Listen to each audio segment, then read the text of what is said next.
Hey, hi, welcome everyone. My name's Will Hayward. I'm a journalist, author, and Guardian columnist based in Wales. I've covered Wales for my whole career. And in many ways, it's been a state of flux throughout that time with Brexit and COVID. But there have been constants, and the constant, I would say, more than anything else, is that people will produce reports about Wales and how we tackle the myriad of challenges here. And more often than not, they'll be either too vague, in my view, to make a difference, or there'll be too little focus on the processes by which change can be delivered. Now, with that in mind, when I read this report on mission-driven government, I was struck by several things. The first was the detail of the research and the detail of how these ideas could be applied to Wales in a practical sense. It also didn't sugarcoat or pull punches when it came to the situation we face in Wales. And it also considered, and I think this is quite often overlooked, it considered the restrictions that policymakers in Wales face when it comes to the ability to initiate change. I also really liked how it drew on examples from the wider UK and beyond, but Welshified them in a way that I think was really applicable to here in Wales. It was a fascinating read, and I can give it no higher praise than to say it actually overcame my innate skepticism about these sort of reports. So what we're going to do now is we're going to hear from Joe, who will present the report. Joe was the author, if you weren't aware. Him and I are then going to chat for about 15 minutes about the report, and then we're going to move on to audience questions. So if you've got any questions, there's a Q&A section of the Zoom call, and you can pop them in there, and we'll get through as many as we possibly can. So we're aiming to finish about 12 p.m. Hopefully just before 12 p.m. So as I say, put your questions in the chat. But now we'll hand over to Joe, who's going to present his report. Thanks, Will, and yeah, thanks for the unexpected endorsement of the report as well, which is welcome on my side. So I'm going to run through the basic premise of the report, and I warn you ahead of this that it is as I turn the phone from ringing, this is a brief whistle-stop tour of this report. It's a fairly lengthy and in-depth report, so I'd urge you to kind of read it, consider it, and also try and put it into the context of whatever it is you're doing. As Will said, the report, Cenhadaeth Cymru, Mission Wales, is aimed at looking at how a mission-led approach to government could transform the delivery of Welsh government and tackle the nation's largest challenges. So yes.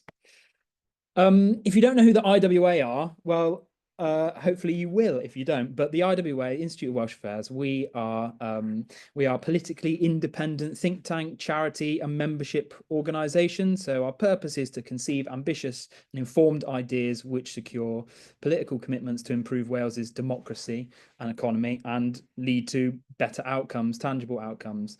And I think, reflecting on this, as I spoke to this report to some other people previously, was that I'm not sure there's many other types of organisation that exist in Wales who have the time to step back and produce this kind of report. And I think we feel privileged as an organisation to be one of those few voices that can do this kind of in-depth thinking on how we can do government better. So yes. So firstly, going to run through why we decided to research this, some of the background to why we came up with it.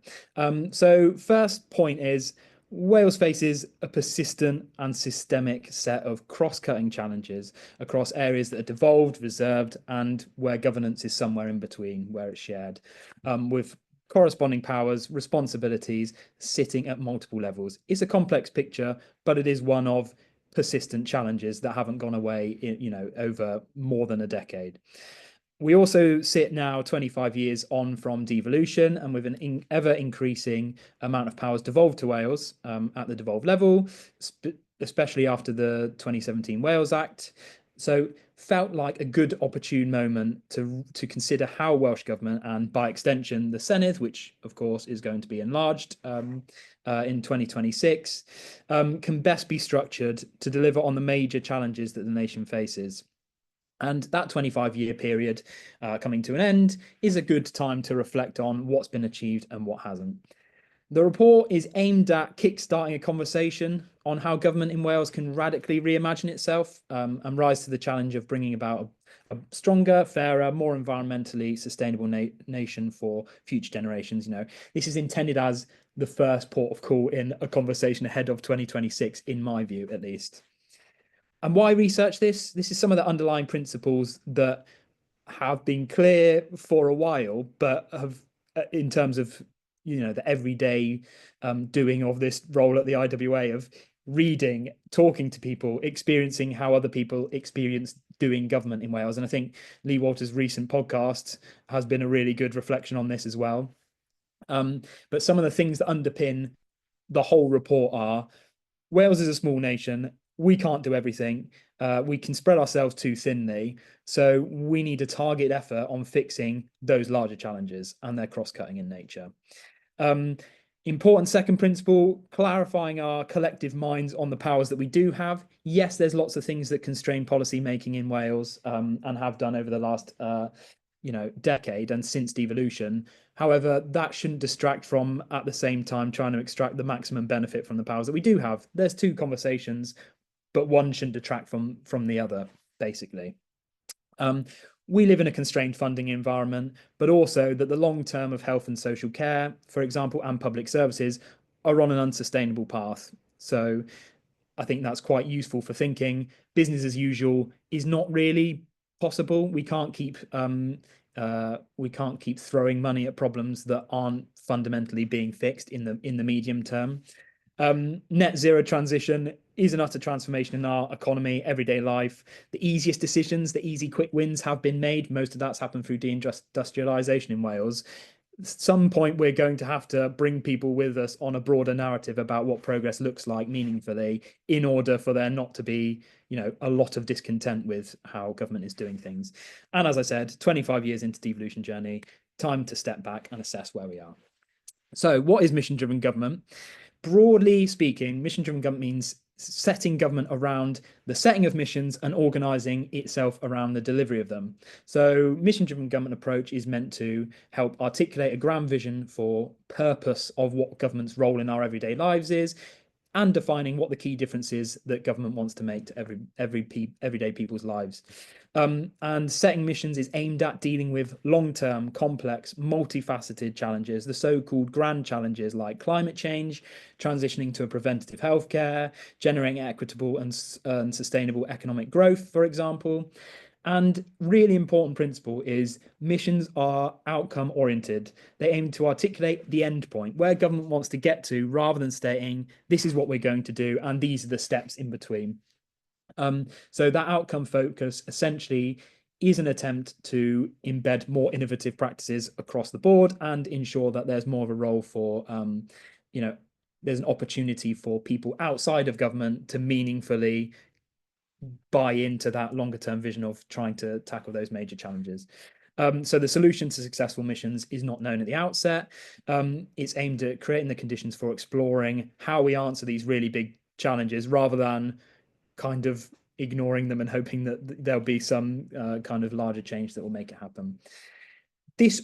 Underlying all of this is a significant cultural change to how government operates, how it spends its money, how it seeks to catalyze collaboration and engage with people outside of government, how it aims to innovate in order to achieve shared goals. All of this comes from Mariana Mazzucato's book on the moonshot as an example. So the aim of getting to the moon in 1969 was an extraordinarily complex challenge. It was outcome orientated. They didn't know they were going to get there when they got there, but by choosing what seemed like an incredibly ambitious goal, inspired innovation across loads of different sectors: foods, textiles, technology, to reach that overarching goal. And that overarching goal created the conditions for exploring the answer to meet what was and is a wicked challenge. And it involved collective cross-sectoral buy-in in order to reach that longer-term goal. And all of this is also an attempt at looking to the long term in order to fix some of these challenges, which dovetails quite nicely with the way that policy making has been going in Wales since the Wellbeing Future Generations Act. So some recent applications. Lot of noise around what UK Labour government's 5 missions for a better Britain are and what they mean.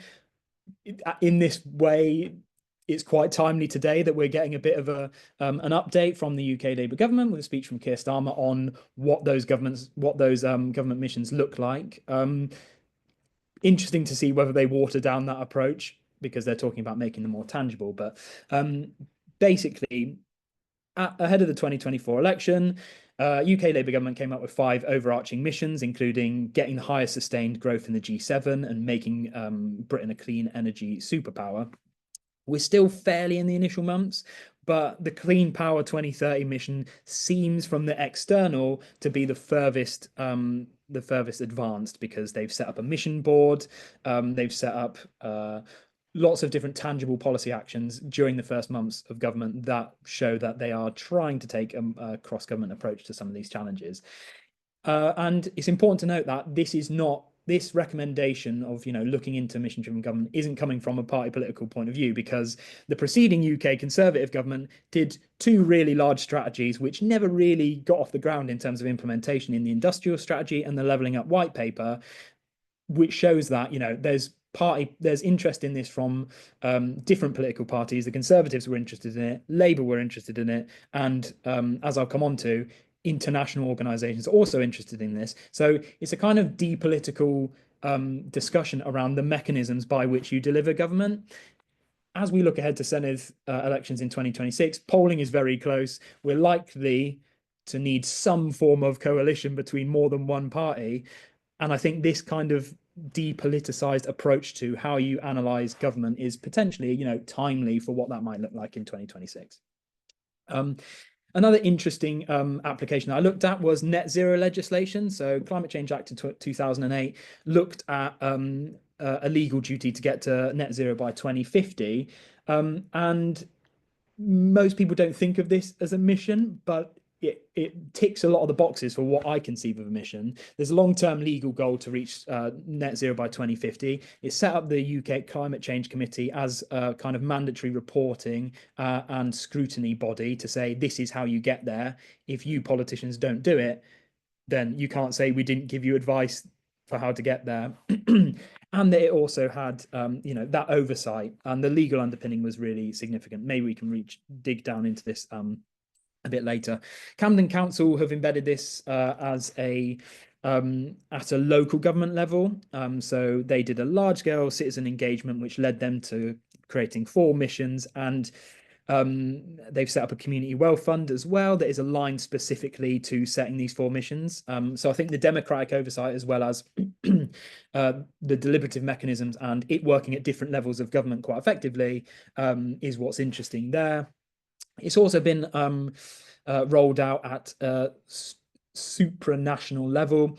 So you've got the EU Horizon programme, which dictates where their research and innovation spend is going, is focused on 3 missions, such as 100 carbon neutral cities by 2030, for example.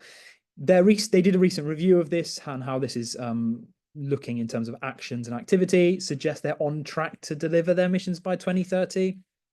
So the UN also, Sustainable Development Goals can also be considered of something of missions as well. Also, this is something that organisations in Wales and Welsh Government themselves have been interested in, although I would question whether it's been rolled out in a way that is recognisant of a whole government commitment to a mission-led approach. You've got the economic mission from Welsh Government, which was put in place by Vaughan Gething, and Wales Innovates, which is another strategy that looks at a mission-led approach. Whether these are cross-cutting or not, approaches or not, I'm not sure they are, but they certainly show an interest in Wales. Also, another really good example is the Future Generations Commissioner's 7-year strategy, Cymru Cam, which uses 5 missions by which the Commissioner identifies what he will be working on and what he won't be working on and where he's going to put his limited resources to. So why would it work for Wales? Also, forgot to say, there is inherently a risk of mission washing, which I think comes into those 2 last Welsh Government applications, that, just because you speak in the language and rhetoric of missions doesn't necessarily mean that you're following up with the activity that's associated and the transformative cultural change of what a mission-driven government approach might look like. So why would it work for Wales? I think we've already spoken about the 2026 being a potentially pivotal year to embed such an approach and analyse where Welsh Government is. Also, the delivery gap. Not a day goes by in a policy-related conversation that we don't come across the delivery gap. Sophie Howe's touched on it. There's a really comprehensive paper from Bradbury and Davis that we've looked at in the report. Mission-driven government approaches are aimed at delivering better outcomes against policy. It's fair to say that there's been a lot of generally progressive legislation and policy in Wales over the last, let's say, 10 years. But alignment against what is delivered against that policy is sometimes off kilter and leads to challenge. So that is one of the key challenges that this paper aims to look at. It's also about trying to get the best benefit out of what is a limited budget. We need to kind of, in some ways, never accept that we don't necessarily have the best devolution settlement, but we've got a budget of 23.5 billion. Let's put it to work in its best way possible. So wringing the largest benefit from not only the budget that we have, but also the existing powers that we have. So we need to embrace and be honest about the limits of what devolved government is able to deliver in and of itself, which means we need to tip that on its head and focus on impact of trying to get the maximum impact from the powers that we do have and make the case for change when the lack of powers means that we are inhibited in our ability to meet missions, for example.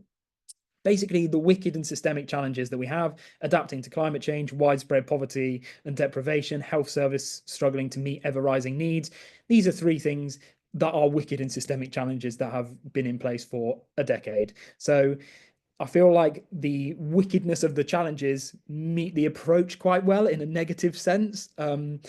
But we've also in Wales gone on a slightly different path to legislation. We've got this future generations approach, which aligns itself fairly well with a mission-led government approach, which means that, you know, we're building on the back of some quite deep thinking about what type of nation Wales wants to be in the long term. The Team Wales approach, working in partnership. We're a small nation and we already do this to some extent. And the social partnership aspect of that, let's put it into practice. Also, we have done good things that are kind of taken a mission approach. So recycling transformation, for example, could be said to have taken a slightly mission-led principle, long-term strategy over an overarching ambitious goal, and then choosing how to deliver that. And yet, let's use our strength as a small nation, basically. We're a small nation where people can collaborate quite efficiently. So let's do it, but make sure it's purposeful. So onto the indicative missions. So Mazzucato and Dibb, two people who've been thinking about mission-led government for a long time, put these four key principles of what a good mission is and what it should look like. So it should be bold, inspirational, with wide societal relevance, which I think is really critical. Sets clear direction, it's targeted and measurable and time-bound. It's ambitious, but it's realistic. I think this is where, you know, the alignment with devolved powers is really important and devolved budgets. If it's not realistic, then it's not worth the paper it's written on. It should encourage cross-disciplinary, cross-sectoral and cross-actor innovation and involve multiple bottom-up solutions. So clear purpose and direction, long-term focus, needs active political management, and encourages a new type of approach to policy design with, importantly, direct public and private investment that aligns with mission goals. So hopefully you can read this. In the paper, we look at three different indicative missions. Reason why they're indicative is I don't think I'm the fountain of all knowledge on what the main challenges people in Wales think they face.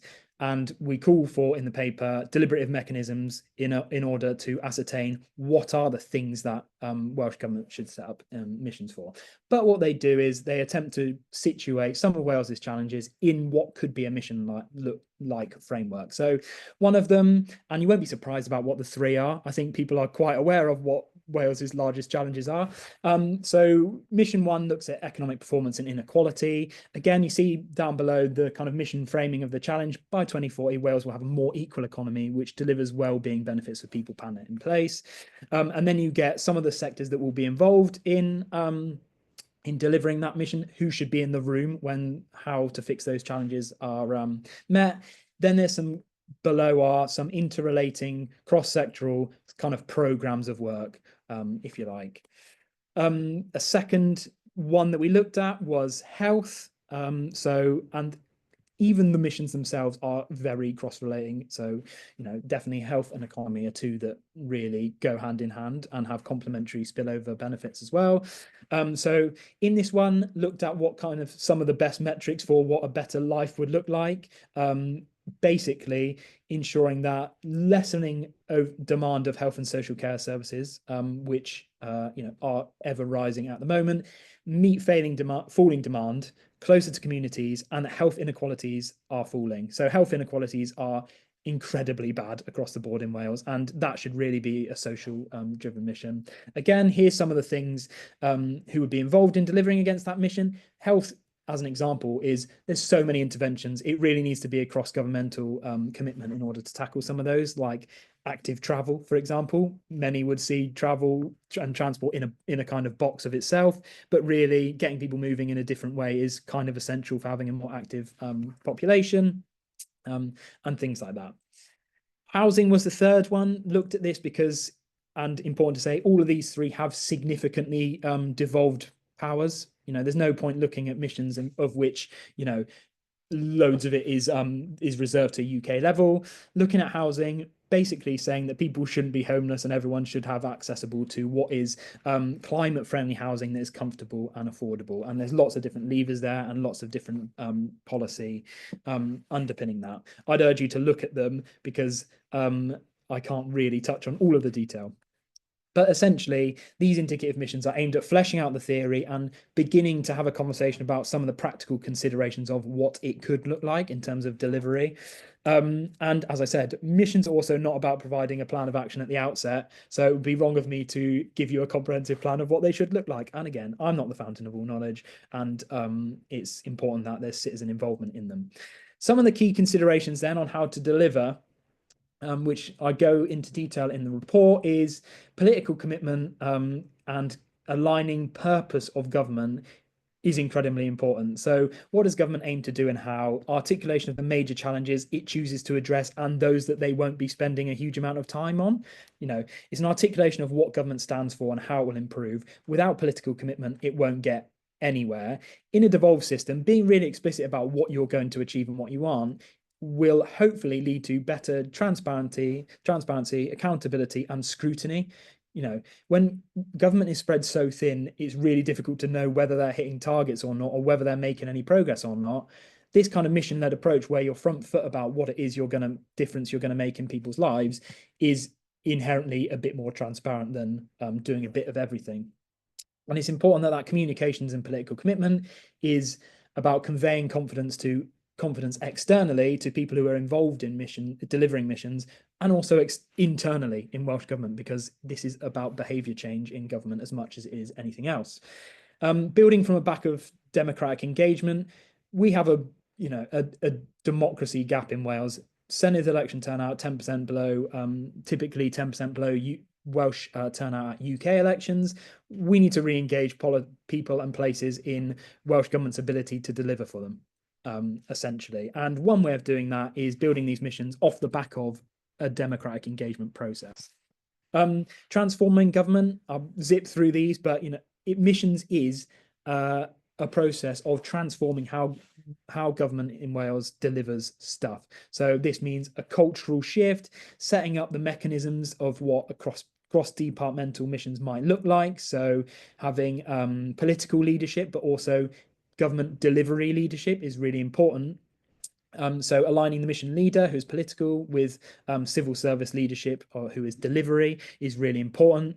What that might look like in terms of structural is mission leads, mission boards, of which politicians and Welsh government are part of, but you're getting the deliverers of policy in the room to co-create policy, so that you're not going to get these gaps between delivery and government ambition. Importantly, these boards can't be additive, and I think this is one of the criticisms that people might make of the report, is there's so much talking and so many people in the same rooms all the time. I think there is too much of replication of these kind of bodies, and we really need to have a kind of honest conversation of saying, where is it best that we pull these types of bodies together so that they have an impact and they're related to missions? In my mind, a mission-led approach enables that to happen, that kind of conversation about that. Importantly, this goes beyond the political cycle because you can't hit a mission in 4 years. It's impossible, especially with the amount of money that is available to Welsh Government. Putting in the structures for partnership working, lots of these challenges have technical challenges to them. So, for example, renewable energy, getting developers in the room talking about what some of the things need to be overcome is really important. As it is in health, the deliverers of health know better how to deliver some elements of healthcare than a politician who hasn't got direct experience of that. So it's important. Using the money that's in the system for mission-aligned activities is a critical one, I think. So the IPPBR have done an interesting look into this and suggest that there should be 3 tests for treasury spend. I would say, Welsh Government spend is similar. Is it affordable? Is the spending mission critical? Does it help us achieve against one of those missions? And 10-year test. If we look back in 10 years, will we think that is a good use of money? Rather than just saying, is it going to produce now? And I think the health mission is a good example of that, we need to move some of where money is going in the health system. That means difficult political challenges. But if it means that the population is healthier and there's less demand on services in 10 years' time and they stand up and they're not eating ever more money out of Welsh Government's diminishing budget in real terms, then you're in a better place. So that's really critical. Setting clear terms for private innovation, crowding in money from the private sector that is purposeful and aligned to what Welsh Government want to achieve. Conditionality of contracts is absolutely critical in that. 2 others, embedding accountability. So this means, establishing data and metrics with clear deliverables and timelines for when things will be delivered. And innovation is absolutely critical. And we wouldn't necessarily say that the innovation sector is in a fantastic place and faces some significant challenges. So some of the challenges to the approach, as I zip through, is that can't be used as a rhetorical framing device to focus government's communications of priorities. So simply stating that you have the ambition of tackling some certain challenges is not enough. Missions require a complete rejigging of policymaking tools and processes. And I think the moonshot articulates that fairly well. Whilst this paper proposes that a mission-driven government approach to devolved government can be an opportunity for transformation, it's not inherently so. It means a lot of people aligning clear direction from government and a lot of people joining on a longer-term journey for transformative change. Clear-sighted political leadership, absolutely critical, and a practical focus on delivery is really important rather than rhetoric. So these are some of the recommendations. I'd urge you to check the report out, but very briefly, we think that the next Welsh Government and parties seeking to become leaders in or part players in the next Welsh Government should seek to take a mission-led approach to policy and delivery. Talks about some of the mechanisms of how you can do that appropriately, such as Cabinet Secretary leads, civil service leadership and mission boards as structures. Finance and budget decisions to be made in alignment against missions, I think, is a really critical one. As I said about building off the back of democratic engagement, we think that publicly funded citizens' assembly to support the selection of missions is vitally important, and that private-public partnership is also mission critical, but that when the private sector are being asked to deliver things that are meant to bring public benefit, they should reflect public value and align with missions. So conditionality in that is really important. And yes, we also considered the establishment of a mission-driven innovation body for Wales that is wellbeing of future generations and mission-aligned is really important, and establishing clear data and metrics to measure progress once those missions have been established. So some key takeaways, which I'm sure we can dig into. This is a hopeful vision, I think, of a long-term direction of travel and providing an overarching narrative to government. Role of an active government in some of these really large challenges. There are no easy fixes to a lot of these challenges, and I think being transparent about that is really important. Refresh needed. We need new ideas. We're 25 years into devolution, and we need to tackle some of these systemic problems in order for people to continue to believe that the Cenhadaeth and Welsh Government are, can be transformative in their lives. And also focus on using the powers we already have to affect change in Wales, embracing complexity and innovation, walking the talk on our principles of well-being of future generations, for example, realigning the purpose of private sector in Wales to deliver public value. And just as a final point, Wales has a proud history of progressive policy making. It's the home of the cooperative movement, birthplace of the NHS, it's home to a radical reformist tradition. And any Welsh government that is looking to write the next chapter in this will be building on this kind of unique history of cooperation, ambition, universalism, and progressive values. So we think that Wales stands at a significant moment of opportunity. So it's hopefully a hopeful vision of where things might have gone wrong and how we can get back on track. Now I'm going to hand over to Will. Hopefully I rattled through in some sense, because it's quite a lot to get through. Yeah, it's hard to articulate all of that in just 20 minutes, isn't it? So there is a Q&A section if people want to. There's the chat, and then there's a separate Q&A section. So if people want to put their questions in there, please do. To start with, I wanted to ask you to try and contextualize this a bit more. You mentioned the Climate Change Committee, which is essentially there to help and governments reach net zero. Anyone who's looked at the work they do, and I've used it a lot as a journalist, would say that they do some really, really good stuff. They're really diligent. There's loads of detail on delivery.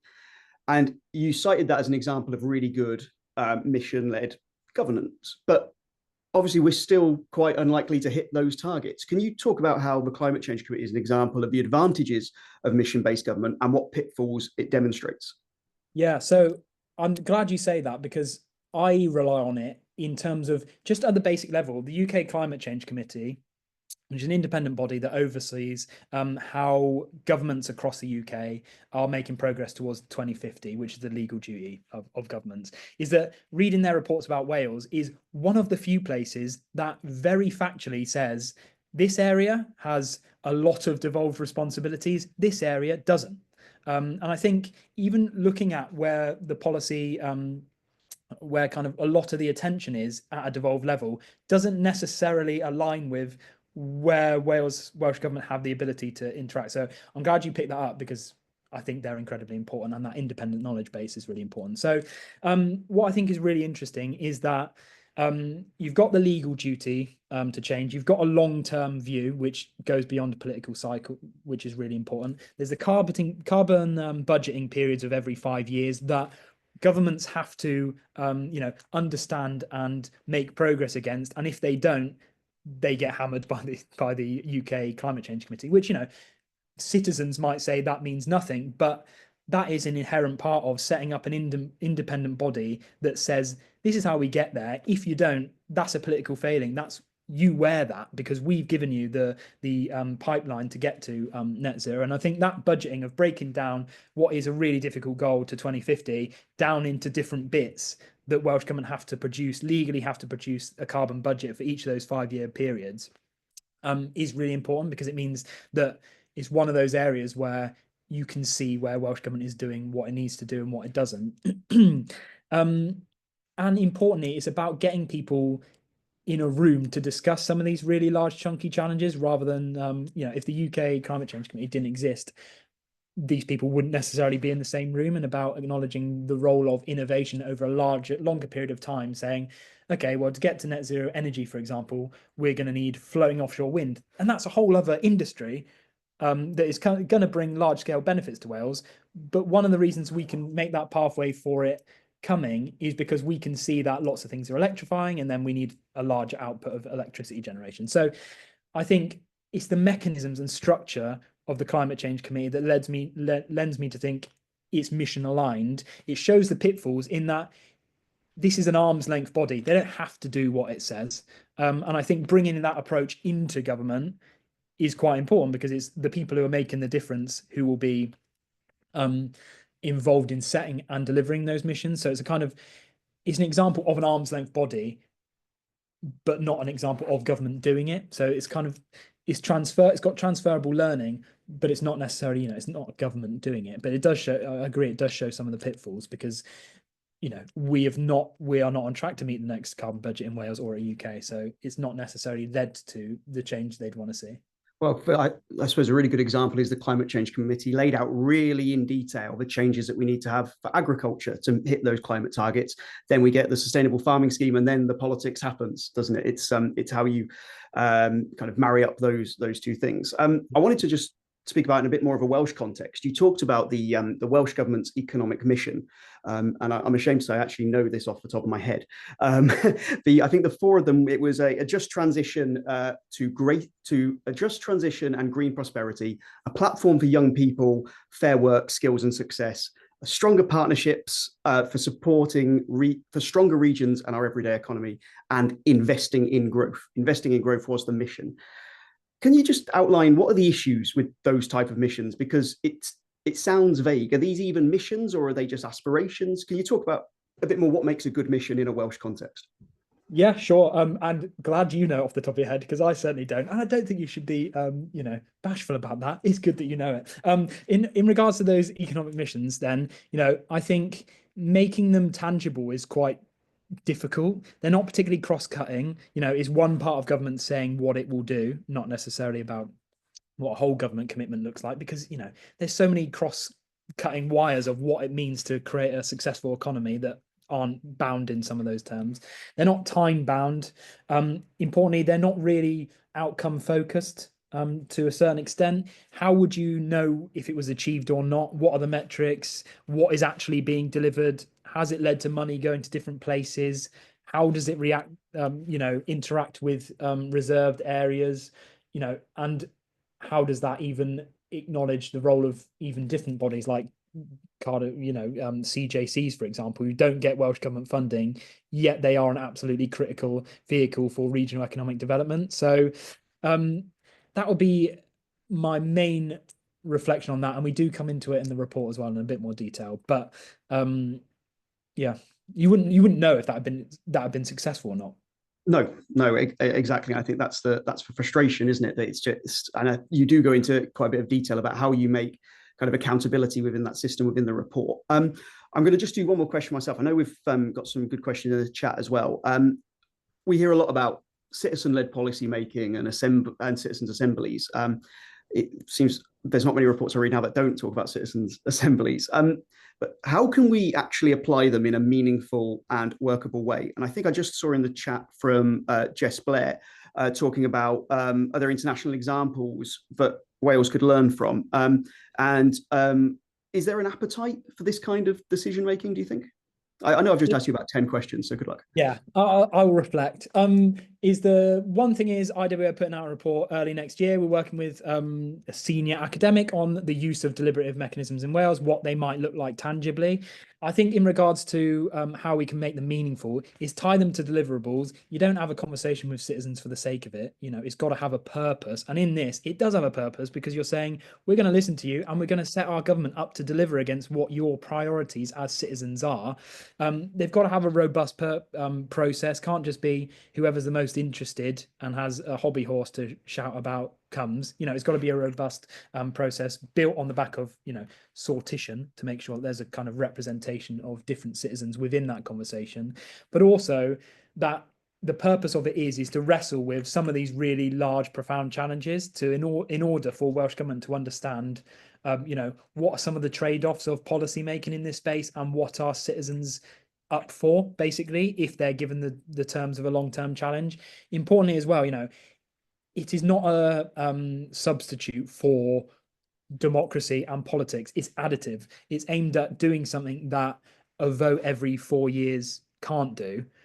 So I think it's not a substitute for still engaging in all those other representative democratic methods. It's additive to do a certain thing, and in this space it's to cut across the noise to understand what people's priorities are, and also when they understand the kind of limited budget and powers that Welsh government have, what would you like us to do with it, essentially. I suppose it does also tie into what you said about Wales maybe being culturally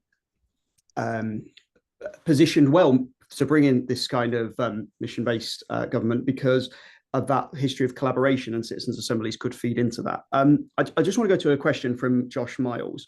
He said, Lee Waters' podcast draws out civil service capacity as a major barrier to progress in lots of areas. How do we overcome this across the Welsh policy sphere? Good question, Josh. Well, this is what I think is one of the key parts of the report. It's an acknowledgement of where we are. It's an honest acknowledgement of what the limits of what Welsh government are able to deliver and what the capacity is. I think in that is an acknowledgement of where the powers sit, how much money we have, and therefore how we choose to allocate it against a defined list of challenges. So that means not doing it all, recognizing that there are trade-offs. You can't do everything. Welsh Government aren't able to do anything, and being really super purposeful on achieving 3 or 4 things over a 10-year period, will look back and say, these had so many spillovers in other parts of policy, but that because we had a clarity of focus, we put our money where our values and long-term goals are, means that you're trying to wring the best of that Welsh Government machine in terms of delivery. The other part of that is acknowledging, because there's these shortfalls, let's bring in external expertise as much as possible. You know, there's a whole host of interesting people out there and organizations who can meaningfully input into the political decision making and delivery decision making, more so than the kind of political decision making. And a mission-led approach that has these kind of structures like mission boards, where external expertise can be brought into the, you know, the government discussion, is super important. You know, Welsh Government do that already. You know, they already acknowledge the role of external expertise, whether that's through, you know, Cenhadaeth committees, getting people involved at the beginning of policy making. But having that conversation, you know, ahead of time adds to the capacity of Welsh Government rather than takes to it. What do you think on that, Will? I think the challenge for me, it always comes from the point of view of whenever you try and do a new way of doing things, the politics and the circumstances, I always feel, will inevitably get in the way. And like Gethin Rees asked a question about that regarding whether this approach is politically realistic in what will soon be a 4-year electoral cycle. He says, is that not one of the reasons why the long-term future generations agenda gets squeezed out in political practice? How do you mentioned about in the coming, I suppose, in the after the next Senate election, we're going to see that we're likely to have multiple parties involved in government, potentially in a more equal way than we've seen previously. Do you think that will? I wonder if that will help or hinder this kind of mission-based policy. Do you think could it be something that is kind of required to make that work? I personally think that having a more kind of clear-sighted focus on an analysis of what the main systemic challenges are, and having a bit more of a long-term focus, leads to longer-term decision making. Because, and within that kind of the party political point is, as I said on the indicative missions, like, none of these are a surprise. Everyone knows what the main challenges are. You know, you've only got to look at the First Minister's listening exercise over the summer. Yeah. Waiting lists are the biggest challenge at the moment. Education, there's a whole host of challenges, and they align quite well with where devolved capability is. You know, people are now starting to make that connection to what is devolved and what's not, and that is going to be a bit of a challenge as well, but aligns itself well to saying, let's make the most out of these missions as a broad focus. But I think by taking that approach of saying we're going to have these broad missions, kind of works in a way that depoliticizes and takes away some of the toxicity of some of that political wrangling. Because if you're saying, okay, who's going to deny that a mission to decrease health inequalities and you know, ensure that we're meeting you know, lessening demand over a 10-year period, it's quite difficult to critique that as a worthy goal. Because, you know, pretty much every party that is in the Senate would say, yeah, actually, focusing on healthy life expectancy and making sure that there's less strain on the NHS and that things are delivered at a community level where possible, that's pretty much what most political parties want. How they go about it is different. So I think that kind of takes away some of the more politically toxic elements. Yeah. Does it? I wonder if that does rely on the actors themselves not wanting to make it political. If we end up with a Senate which is 25% Reform, 20% Conservative, 25% Plaid, I'm about to go over 100%, I think. So I'll stop saying random numbers. But I do wonder. It does rely on the actors involved putting the advancement and well-being of the people they govern at the heart of what they're doing. And is that the way that our politics is going? Well, optimistically, I'd hope so. But if you look at the cooperation agreement as well, that has led to some of the more progressive policy that you've seen over the last 10 years. And why is that? It's because there's two governments working in collaboration, where if it's something you don't like, that was them. If it's something you like, that was us. That kind of gives some sense of political cover to parties, but also, it does mean engaging with broader challenges that recognize that there's a trade-off when you work with other parties, and that inherently speaks to some of this discussion around like capability and capacity of government, of which we need to be willing to make trade-offs because Welsh government cannot do it all and aren't able to. I'm just going to go to a question from Rosie Dow. She said, it's such a shame not to see the arts and culture sector mentioned as a contributor to any of your example missions, especially health and well-being. So much work has gone into harnessing and evidencing the power of arts and culture to tackle many of the challenges you mentioned in Wales. Clearly, there's still more work to do to get the messages across. What are your recommendations for the cultural sector to get our seat at the table? That is a really good point. And one of the reasons why I made a big caveat that these are indicative missions and by no means comprehensive, because there will definitely be tons of different areas that I've not, put in all of those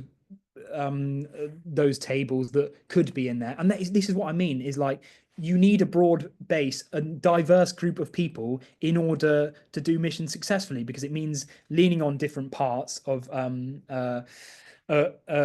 what government and people do in order to make change. So I think part of that is a mission-driven approach would mean you're bringing in arts and culture into areas of policy that previously they haven't been. For example, like health as a mission, there's a whole host of really positive things that arts and culture can do to engender better health, whether that's mental health or physical health. So I think like inherently a mission-led approach would mean to a broader set of voices and a more cross-cutting approach to government that means that arts and cultural sector are being brought in as deliverers of distinct policy programs that tackle larger challenges, rather than being seen as, this is the arts and culture part of government, this is where we do arts and culture. If it has spillovers for health, great. Rather, here's this big mission about health. Oh, mental health is a massive challenge. How do we tackle mental health? Well, arts and culture have a huge role in that. So you're engaging with government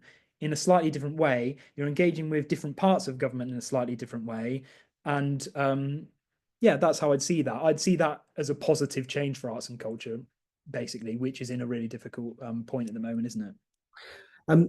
I know we're on the audience questions. I do have one I just want to ask myself, because it's something like, have we got the talent in Wales politically, like in terms of our politicians, because to do this? Because it takes a lot of takes a lot of ambition and a lot of self-confidence to say, actually, we're going to do things differently, and we're going to hold to this, and this is something we're going to stay the course.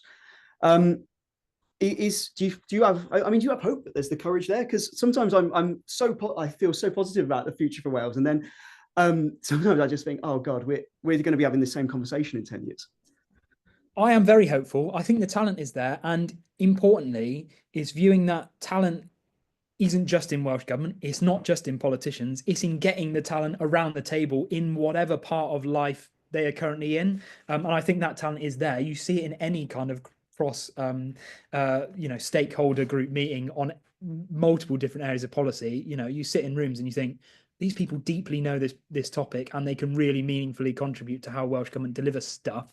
That collaborative approach enables talent, a talent pool, to kind of get involved in policy making and delivery in a way that it might not in other forms of government. In terms of like talent within political class at the moment, is I hope that this Cenhadaeth term, coming up to 2026, this expansion to 96 members comes with a broadening out of diversity of lived experience, but also diversity of pathway of entering politics. I think it would be an absolute monumental shame if we ended up having a kind of cookie cutter democracy where the extra 30 members and you get similar people who have a similar background. Yes, it's really important that we have, for example, like people who have lots of experience in local government delivery that go up and their next they kind of learn their trade in local government and party politics and then go up to the Senate. Yeah, super important perspective. There's also lots of other perspectives that are really important. People who've delivered healthcare, people who have worked in equalities organizations, people who've worked in transport. So yes, hopefully this 96 is a moment where we can change that. Ultimately, it's up to the political parties, and we've got to hold them to account. If in 2026 we see the slate of candidates and we see it's business as usual, then we've got to keep calling for change. That's what the 4-year cycle enables. You vote out if you don't agree with what politicians have done. So hopefully 2026 is a kind of refresh, and the report kind of mentions that at multiple points as well. But I am hopeful. That is the long term Yeah, answer. I feel like the overwhelming feeling of the report is hope. It was really nice to read on a Monday morning when I read that. So Paul Worthington asked a question about innovation, and he uses health as an example. I know, work as a journalist, the amount of times that I've probably been approached over the last couple of years of someone saying, "Look, we've got this really innovative thing, but we can't get it to make traction. We've had a small trial which has done well, and then it's so hard to get it to really permeate more widely." So Paul said, in health, there's been significant funding into piloting projects designed to transform services, but all of the evaluations show it's generated interesting but small and dissipated schemes which haven't resulted in a rollout or wider learning or hit the big issues. Does this resonate? What can be done instead? Definitely resonates. Constantly hear about, and one of the examples that gets brought up because it's kind of newsworthy is the UBI pilot has been, okay, Wales is doing one of the most comprehensive UBI, universal basic income pilots in the world. But it's now, it's got to the point where we'll see if it's had the impact amongst care leavers that it's meant to have. But Welsh government never have the ability or money to roll it out. Or if they do, then it will come at the cost of lots of other parts of the government's budget, which is already constrained. So I think, like, if we're running pilots, they have to be aimed at rollout. If they're not aimed at rollout, then there's not a huge amount of benefit to people in Wales if you don't act on the rollout. And I think part of that is why I think having this, and Calvin Jones talks about this in an IWA piece that he wrote for the IWA earlier in the year, talking about a potential, innovation body for Wales that is kind of independent of government, but aligned to the Future Generations Act. If you have kind of clear-sighted missions of what Welsh government want to achieve, and they know that these are outcome focused, so they don't know how to get there, you're completely reliant on innovation to reach some of these. So ensuring that innovation is best aimed at tackling challenges of which Welsh government are looking for innovative ways of delivering is quite important, because if there's not political buy-in from the very top, then these things get lost as a hobby horse of either different ministers or different council leaders or anything like that. So I think, like, aligning things through a mission-led lens enables you to know, okay, I've got something really meaningful to contribute here. Let's get involved in rolling out innovative practices, because that's the outcome, the beauty of an outcome focus as well, isn't it? It's of saying, this is important to us that we progress against this mission, but we don't know. It brings innovation into the very heart of government, basically.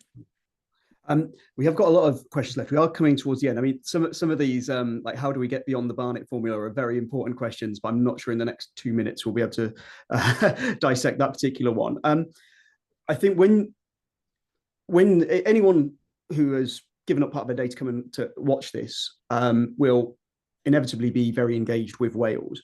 If they read the report and they watch this presentation, they think this is something of value that we should take forward, what could they do individually to push that? How do we make this happen?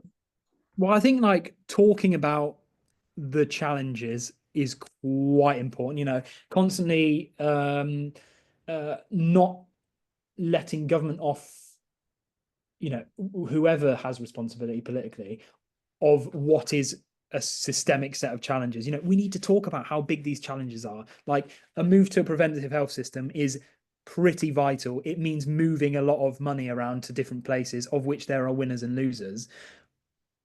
But talking of waiting lists is really important, and that's the immediate political challenge. But underlying that is a much more long-term systemic challenge. So I think talking about these challenges, understanding of the complexity and innovation that is needed, and flexibility of government and innovation to reach some of these goals is really important. We need to keep talking about challenges in that way, and understanding of what is Welsh government's ability to change, what isn't, and therefore you can kind of hold them to accountability. Keep challenging political leadership, essentially. And we're moving in, it's in the reason we've published this report now is we're in the run up to the 2026 election. It's a vital election. We don't know what the outcome is going to look like, but we're going to get an enhanced Cenhadaeth, which hopefully means that they're able to look at a lot more, and Cenhadaeth members are able to contribute more in specific areas because there's more of them.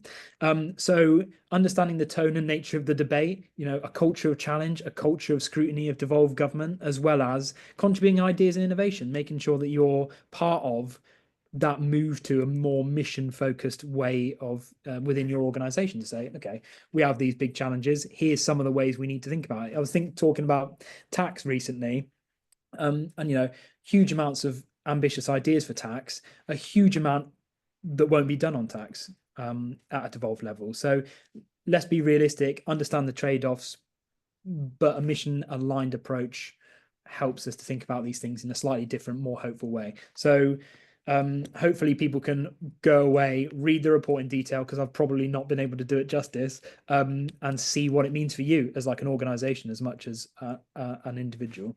Yeah, it's a mindset, isn't it? So if people get out there and talk about it, we're going to wrap up now. I'm going to hand over to Joe to finish. There's actually some really interesting points in the web chat. If you saw me like nodding along passionately, it's because I was agreeing with lots of the things I was reading. So Joe, thanks ever so much for having me and for the report. I genuinely well, I go into these things really wanting to be skeptical, but actually, yeah, you won me over. So thanks ever so much for having me, and I think you'll sign off now, won't you? Yeah, and thanks, Will. Yeah, and please go and read Will's newsletter, listen to his podcast.